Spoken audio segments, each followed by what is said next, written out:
మిమ్మల్ని అందరూ కూడా అందరూ చెప్పారు, మిమ్మల్ని అందరూ కూడా నేను వేడుకుంటానని చెప్పి మిమ్మల్ని అందరూ కూడా నేను రిక్వెస్ట్ చేస్తాను, చేతిలో నుంచి వేడుకుంటాను. ఓటు ఆలస్యం చేయొద్దు. అందరి జీవితాలు కూడా ఓటర్ లిస్ట్ పైన ముడిపడింది.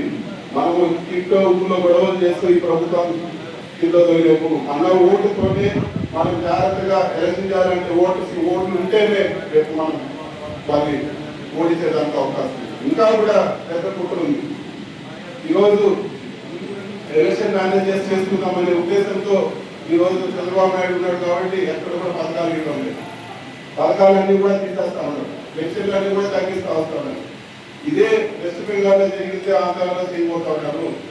ఓటర్ లిస్ట్ లో ఓట్లు లేని వాళ్ళకి మీరు ఈ ఊళ్ళో ఉంటే మీ పథకాలు ఇస్తాం, మీరు ఈ ఊళ్ళో లేదు కాబట్టి మీ ఓటు లేదు, ఈ పథకాలు తీసేస్తామని చెప్పే పరిస్థితి ఆంధ్ర రాష్ట్రంలో రాబోతా ఉంది.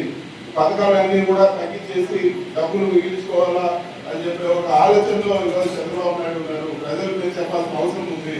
ఈరోజు ఓటు తీసేస్తే మళ్ళీ చేర్చాలంటే అది సంవత్సరం పడుతుందో 2 సంవత్సరాలు పడుతుందో చెప్పే పరిస్థితి లేదు. ఇప్పుడు చేతిలో ఉంటే సులువైన పని. ఇప్పుడు ఓటు కూడా కాపాడుకుంటే జాగ్రత్తగా మనం మంచి చేసుకొని అవుతాము.